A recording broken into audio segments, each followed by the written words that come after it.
Yo, yo, yo, visualize shark takes, hit the wave grinding. In the chat, gun shark odds make it rhyming. Sunday vibes, smooth bets, no confining. Hats engaged, can't stop us from shining.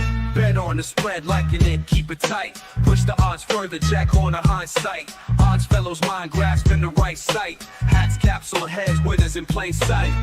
Hit the light, get in the chat, feel the flow, cash it, every dollar see the bank roll. Sunday grind and picks, now you gotta know. Extra points on the screen, sharp minds always glow. Big parlays, predictions we hold. Standing tall, betting knowledge all. On a suddenly not so casual 7-point Sunday in January, it is NFL The Extra Points, the big show, conference championship edition, one of the best Sundays of the entire year. Two gigantic football games this weekend, this afternoon. It is the Shark, the Gun, and the Odds Fella right here live on Shark and Waters Nation X and YouTube and the Guns Picks channel. Come out of the chat, drop your plays. A lot of conversation we had. Only 2 games. We got a bunch of plays. Guns Picks. What's going on, brother? Man, oh man, had a great day in college basketball on Saturday, and I'm ready to continue it into the conference championships. I can't wait for these games to start at 3 o'clock and just sit on my couch, eating a bunch of food, and just betting my face off on some of these games. We got a few electric plays here, and we got the odds fellow in the building as well. What's going on, my friend? How you doing this beautiful Sunday? Living the dream. I can't believe we only got this week and then the Super Bowl left, but you guys are crushing CBB. We got NBA always flowing. So there's plenty of stuff around the docket, around the sports schedule, and we'll keep it going all year. But love to talk about these matchups. I like the Final Four. Couple surprises, couple things we expected. Exciting games. Hopefully we get close, tight ones. I think as fans, that's what you want the most, right? As bettors, we'll give you some angles today. Yeah, not waiting around. 3 o'clock in Philly. I know people are out there right now tailgating in the cold. I wish I was there. I'm sure the scene is absolutely electric. Divisional football, third matchup of the year. Not common to find a third matchup in pro football really ever. We are data abundant here. We got a bunch of angles. I got the hat on. I'll throw it to the gun first. An official Philadelphia -6. Yeah, I cannot see a scenario where the Commodores, I call them the Commodores, I don't care. I think they're not going to be winning this game against a Philly team that is just absolutely elite on both sides of the ball. And we're going to have a good one here at Lincoln Financial here at 3 o'clock. Best way to beat Washington, you just got to run the ball effectively, okay? They're 30th in opponent rush yards per play and opponent rush yards per game.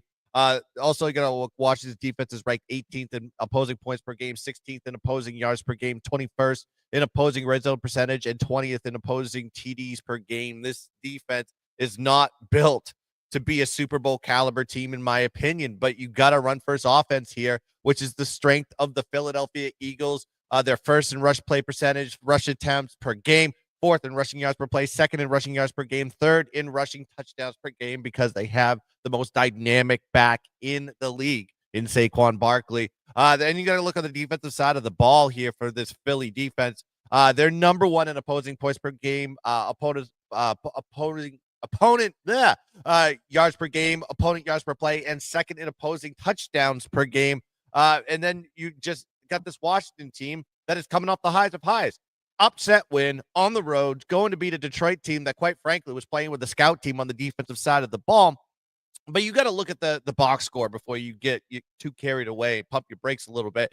Washington's defense has allowed 521 yards of total offense to Detroit, 201 on the ground, 320 in the passing game, and they were outgained by 40 yards. The difference in that game, as you all know, because most of you watched it, Detroit couldn't stop turning the ball over.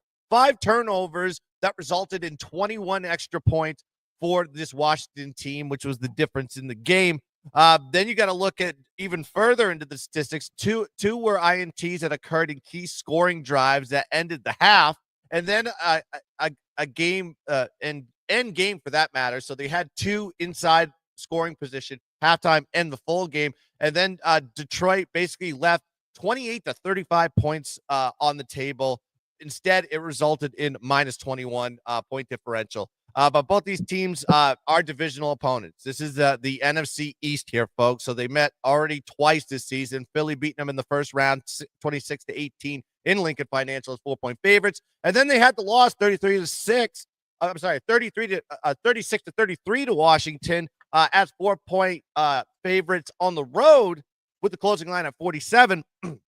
But you got to understand, Philly was +3 in turnover ratio in that game and still lost. They had a 27-14 lead in the fourth quarter and still lost the game. So a lot of outliers in there. And also the fact that Jalen Hurts got knocked out, concussion protocol in the second quarter, that put in Kenny Pickett, and kind of everything fell apart after that.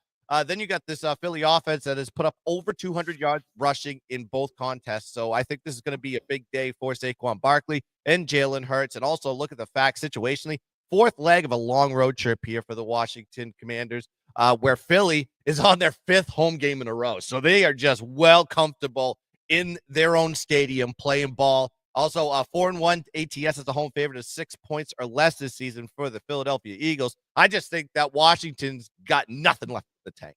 I think Philly is going to come with a little bit of revenge off that close loss in Washington in their last game, and I think they're going to come out here and be the representative in the NFC in the Super Bowl. So give me Philly -6 as the play. Yeah, the odds fellow. We know you don't like chalk and you don't like overs, but we're thinking chalk today and overs. Talk to me on this one. Philly -6, a collab. This is as close as I could get to the Kelly Green. Otherwise, I refuse to refuse to have that stuff in my closet. But it's a lot of what the gun laid out. I mean, I love the revenge factor here. I think anytime you can get a third look at a team, that's helpful too, especially when the talent discrepancy matters that much, right? I've seen this play out the other way where even you get some upsets in that third look. But for me here, it really comes down to what I think Vic Fangio and that defense is going to be able to do. This is a top-rated defense in the league. And when you go back and look at that, especially that third game, right? It was just so funky in terms of the points off turnovers, Kenny Pickett coming into the mix. And that's how Washington got back into the game and even cut it to 14-7 early. The Eagles are +17 in turnover margin. We're going to talk about this a little bit when we get to the second game too. That's good for second in the league. So, preview, there's a team in the AFC that's first in that category. And they're second in points off turnovers at 117. So, if this team with their offense, the way they want to run the ball with Saquon, and we've seen that throughout the regular season and the postseason, and keeping and protecting Hurts, who I think is still a little bit banged up, if I'm being completely honest, I think they're just going to be able to control this thing a little bit differently than they were able to in that Week 16 matchup when a lot of funky things were happening, which dovetails into a second play that I'm going to make official here on the show as well. And I like the first half under. Full game total, I think this worries me a little bit, but we talked last week about Philly's performance in the first quarter and the first half, especially in the first half.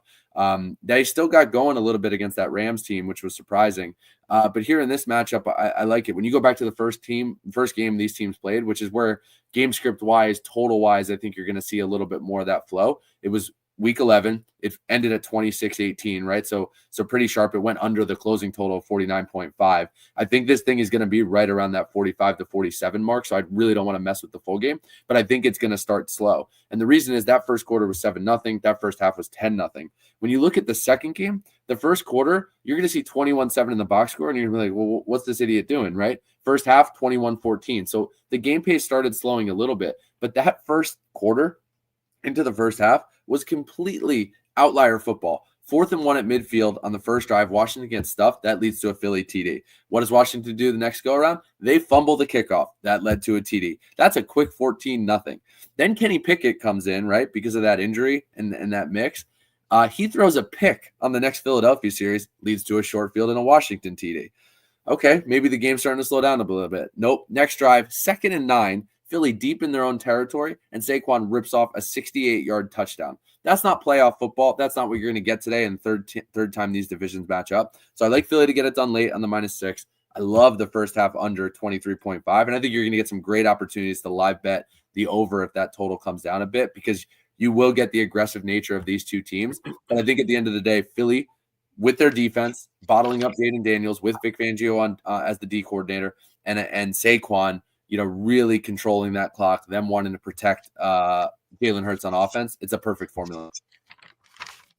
Yeah, I wouldn't disagree. For me, the ATS side here is going to be pretty tight. I don't entirely love fading Washington because I do think, obviously, you get to this point in your season, you're not fool's gold. I mean, you're in the NFC Championship game. We're saying this last week. We said it on the show. if there was one top seed that was going to go down last week, crazily enough, it was going to be Detroit, because Detroit just played that insane high-level variance style, and it's exactly what happened. 5 turnovers, Goff chucking the ball all over the yard, tons of yards. And speaking of yards, I haven't gotten there yet. Very chalk-heavy prop look here, but Saquon Barkley has absolutely eaten up Washington this year. Game 1, that Thursday Night Football game Ant was talking about back mid-season in Philadelphia, 26 carries, 146 yards, 2 touchdowns, and a game in Washington Week 16, the game that Jalen Hurts obviously got hurt. 29 carries, 150 yards, 2 more touchdowns.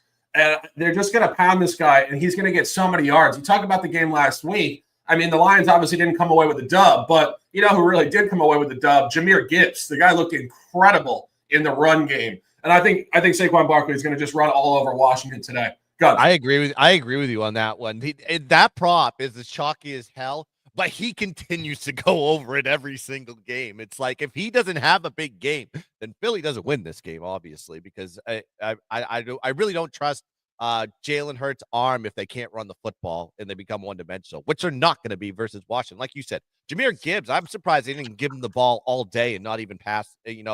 Goff was throwing pick after pick after pick. I was like, just give it to Gibbs and let him work. I mean, hopefully Philly looks at the tape and says, obviously, we're going to run the ball 75% of the time.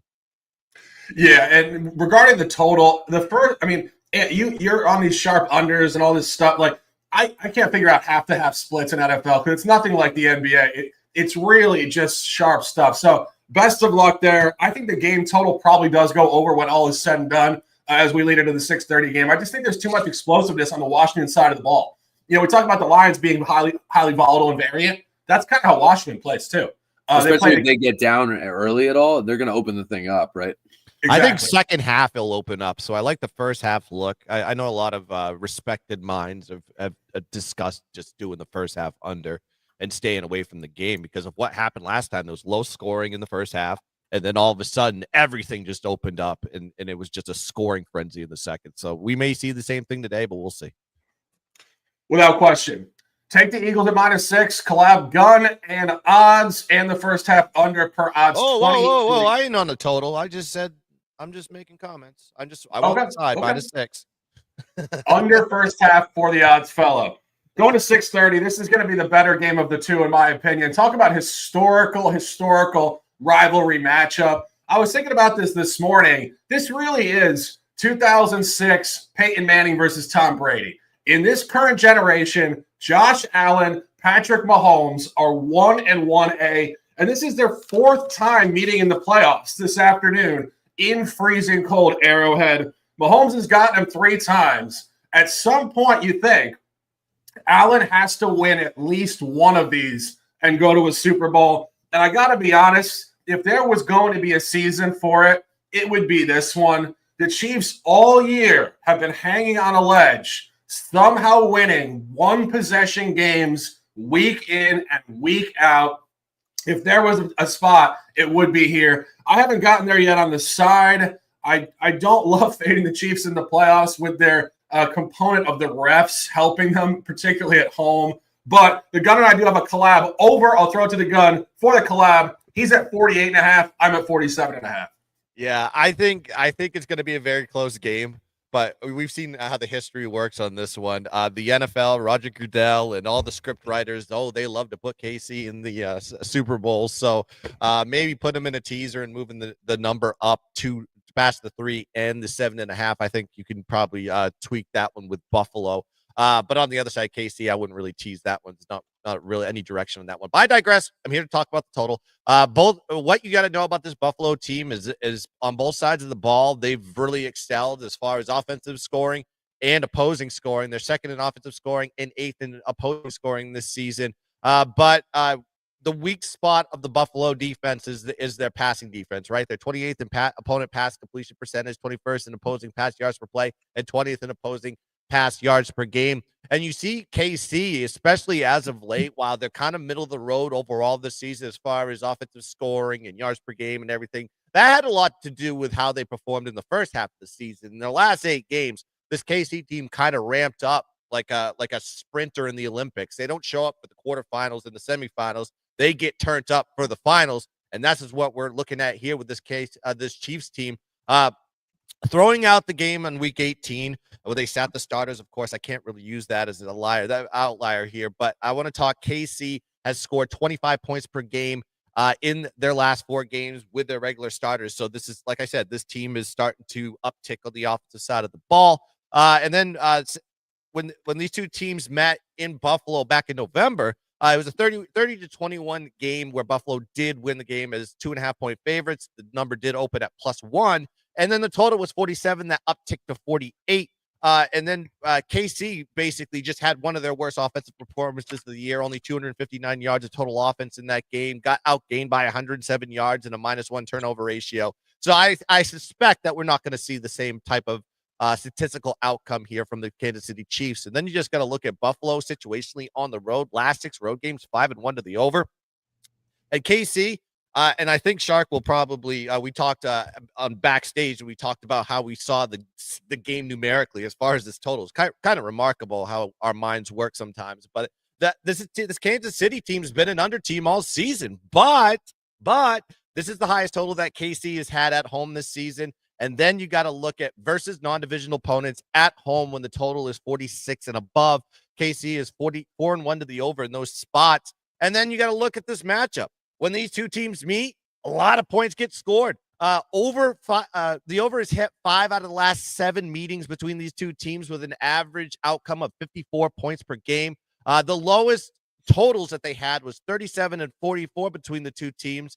And then every other total surpassed 50. So that gives you an indicator of where we think this game is going to be going. I think this is going to be a high-scoring game. Put this game, inject it in my veins, because I can't wait to watch this one. Give me Buffalo, KC, over the total 48.5 as the play. Yeah, and you're making great points. I'll jump off, but I'm at 47.5. I played that 3 days ago. You can get 47.5 now at -129, which if you want to be on my line, feel free. It's not exactly a massive price gap. And just jumping off what Gunn said, Buffalo is an over team. 13-6 versus the over. They're very explosive. And you've seen some of these games on the road with Buffalo, wildly high-scoring games. 44-42 at the Rams, 48-42 at the Lions. And you talk about how Mahomes and Allen have played each other historically. 3 playoff games. AFC Championship game 2021, 38-24.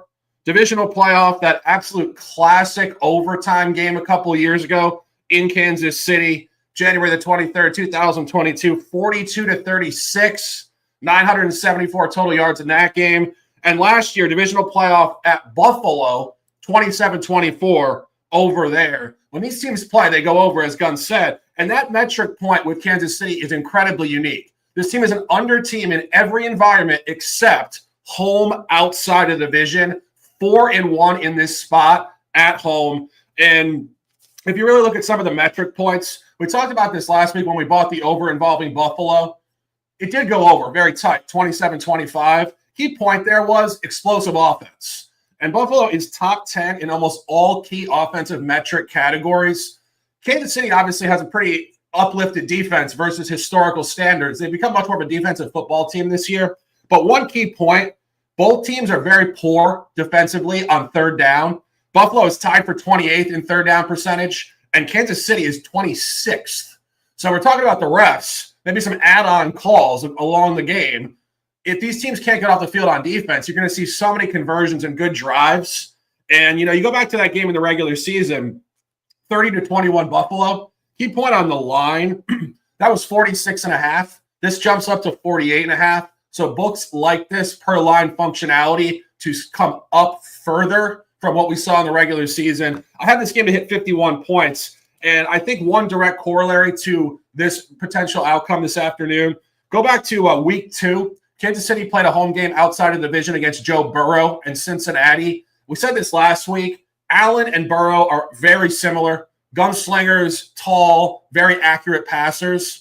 That game was graded identically to this from a numerical standpoint, 48.5, and did hit precisely our projection today, 51. Love this over. Best play of the board. Official from me, over 47.5, and 48.5 is absolutely fine. A collaboration with the Gun. Anthony, any thoughts on this one? No, I just the one counter and the only thing keeping me off it because I love the line functionality, and usually that's a big thing we key in on. And these guys have laid out a great story for it. For me, the piece that scares me a bit is just what Kansas City's offense has been, but that's all over a broader sample size, right? So obviously these guys laid out the added division scenarios and how these two teams specifically match up. But even last week, right, just 212 yards from the Kansas City offense, struggled to create big plays, and I think that's been the problem a lot of the year, right? They're not really throwing deep. They're struggling to connect on deep passes. I think they're pretty low from an explosive play standpoint. So you're going to get, probably longer methodical drives from both teams. And I think what it's going to come down to and how this thing is going to hit, right, is the Chiefs' third down struggles and their red zone efficiency. If that can get a little bit better, a little bit more efficient in this game, they're converting just 52.8% of their opportunities into touchdowns. That's 24th in the league. So there's some scoring cap potential there, right? Depending on what they do. But if Mahomes isn't turning the ball over, and if they are converting some more of those opportunities, you're going to see this thing soar over, because I think Buffalo will do their part as well. Yeah, and just a couple more points on this. The game last week, Houston at Kansas City, which did go under 23-14. That was the second matchup of the year there as well, so we had data. Books liked the under last week. A few of us were on it too. Yeah. Yeah, the regular season matchup between Houston and Kansas City was at 41.5 and went over on Saturday afternoon in December. And they did not move the line up. They held it at 41.5. And what that means with line functionality doesn't mean that it's going to be a super under. What it means is that they actually really like it to be right around 41.5, leaning towards an under, which is precisely what happened, finishing 23-14. So Books really had a grip on matchup to KC in the playoffs, which is also why we had KC against the spread last week, because it was a line indicating Kansas City there. This is a heavy line. And one final point on this total. Buffalo is a momentum team with overs, and they did go over last week. Buffalo this year is 8-2 to the over, coming off of a previous over. So when they get into a flow, they continue it up. And again, I said it last week when we saw Lamar Jackson in Buffalo. I said we're going to see a classic. I think we're going to see another classic this afternoon. I think this game is going to be a field goal game either way, or even tighter. Could finish 2 or 1 points off the money line. Guns, any thoughts on the side? Yeah, like I said, I don't have a pick on the side on this one. I'm rooting for good football in this one. But like I said, if you can find a way to put Buffalo in a teaser, that would be the way I would take it, because you get it past the 3, you get it past the 7. And I do believe this is going to come down to whoever has the ball last at the end. Could be an overtime type of situation too. We've seen it before. We've seen it before. We've seen how these teams perform. I know, and a lot of these stats about, like you said, with KC, how their offense really struggled last week. You understand they played Houston Texans. Houston Texans has a top 10 defense. This Buffalo defense would be near the bottom, dead last as far as a lot of their statistical categories. But what keeps them above board as far as DVOA is concerned is the fact that they're ball hungry. Interceptions, fumbles, I think they're plus 24. They're way ahead as far as the turnover ratio goes, and a lot of that has to do with fumbles. Fumbles are 50-50 balls, in my opinion. INTs are I think it's 14 fumbles to 10 interceptions that they've gotten this season. And you look at Mahomes. Mahomes hasn't thrown a pick in 8 games. All right, remember he was pick happy in the beginning of the season, and now you're seeing this guy. I think it was right after the Buffalo game. You saw this team kind of start performing like they normally do, like a championship football team. And then Buffalo doesn't turn the ball over a lot either. So that kind of plays a little bit more to our argument on the over, because if there's not a lot of turnovers and they're moving the ball methodically down the field, guess what you're going to have? You're going to have points. So yeah, it's going to be one. It's going to be either KC or Buffalo. He's involved. He's in together. Package it up. I think it's going to be or KC that's going to represent the AFC in the Super Bowl. What I wouldn't recommend doing, I would say whatever side you take, I mean, especially if you're going to take a favorite and take KC, do not fuck with the -1.5. No, just money line. Do not fuck with the -1.5. Just take the -120 to -130 price you're going to find on the money line and roll with that. You're picking a winner. Correct. And that's why we call it the extra points, because we tell you one of two teams is going to win the game. High-level analysis from the gun. That's my Stephen A. Smith impression. I was just trying to give out to the people. This game in terms of the ATS, it's what we said it last week. Kansas City was supposed to cover against Houston, and they did. Tight. It was supposed to be tight. It's playoff football. Kansas City is supposed to cover this line. This is matchup 2. It is a revenge game. Buffalo did beat them in the regular season at home, -2.5, -3. We had Buffalo in that game correctly. I hate to say it because I would love to see Josh Allen get to the Super Bowl.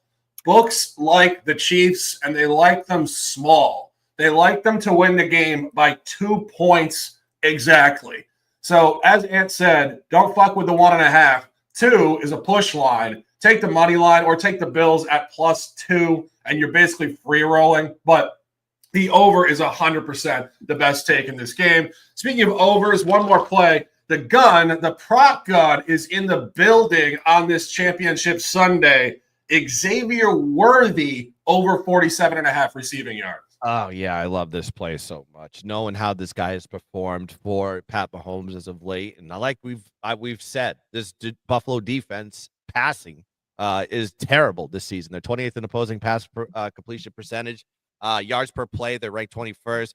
Yards per game, they're ranked 20th against their opponents. And the defense in DVOA standpoint is ranked 28th, defending the primary wide receiver, and they give up the 5th most yards to him in the league. Worthy has just been a big target for Mahomes in the back half of the season. He's actually averaged 54.6 receiving yards per game in his last 8 games. And Worthy has also averaged 8 targets, 5.5 catches per game in his last 8 games as well. So, yeah, he's going to get his targets. He's going to get his looks, and I think he's going to get his yards on this one. Last 6 opponents versus Buffalo's defense outside of the division, the wide receiver has put up 49.8 yards above their season average. That's right.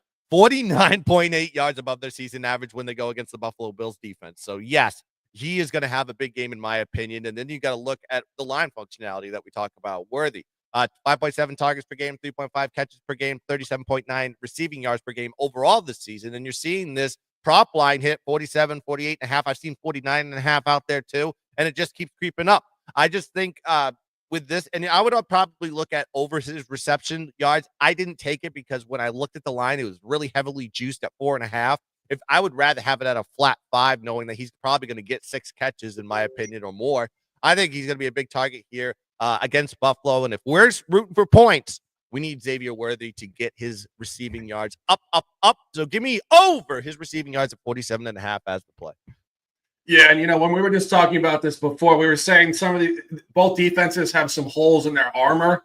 As I said, both defenses are notably terrible on 3rd down. But if you look at Buffalo, out of all their different metrics, total yards, rushing yards, and points, passing yards is by far their worst metric point here. 24th in passing yards against on defense. So Xavier Worthy is going to eat today, no doubt. And you said you had a couple more potential leans here. Yeah, just some other ways to look at the prop market a bit, and there's a ton out there, right? So definitely jump on board with the prop gun. I think he's been red hot all regular season too, so I'd love to see that continue. For me, I think this is going to be might be a Josh Allen legacy game. The fact that he's still sitting at like -115, I think is the best price I've seen for an anytime touchdown. I think he'll get there. There's another way I saw you could bet this on DraftKings. That is, both teams to have a rushing touchdown. I think that's going to happen today with the way some of these offenses transform in the red zone, especially with 2 running quarterbacks. We've seen that play out in the mix. That's also sitting at -115. And then 2 props I love to monitor, and I forgot to bring this up the last few weeks, is the over 1.5, under 1.5 yard touchdown. So basically you're betting what's the shortest touchdown. Are you going to get a 1-yard TD in this game? I think because of the way both of these squads, all 4 teams, right, across these playoff slates attack the red zone, are aggressive on 4th down scenarios. I think you could very much get penalties in the end zone, 1-yard TD type plays. So I like both of those, but you got to shop for those. You're going to see those numbers range anywhere between -140 as high as to like -175. So just other things to look for. They're fun bets as well, to sprinkle a little bit on. And I do think you're going to get 1-yard TDs in both games. Yeah, I wouldn't disagree. Would not disagree. 30 minutes in the books, the fastest data-packed show you will find on the internet. NFL, The Extra Points Championship Sunday edition. My top play, Buffalo, Kansas City over 47.5, minus 129. Collaboration with the gun, Buffalo, Kansas City over 48.5. A collab gun and odds, Philadelphia minus 6 by the Eagles. Let's cash. And prop gun on Xavier Worthy over 47.5 yards. We appreciate you guys immensely spending your Sunday afternoon with us. It's going to be a great day of football. Let's cash these tickets and let's dominate. 4 odds, guns, close them out with some words, and let's dominate. Yeah, shout out to everybody in the chat. Stacks, Sean Murphy, Jabaka, Peter Grazia, Kelly Vincenzo, Stephen Hairston, and Michael B. Appreciate all you guys. Of course, Bruno from another time zone, another country joining us here. And everybody else that has joined us here in the chat. Please like and subscribe to the Gunsmith channel. Please like and subscribe to the Shark Waters Nation channel, and make sure you hit the thumbs up on this video. I can't stress that enough. That is what helps us get the algorithm of all algorithms that YouTube deems fit.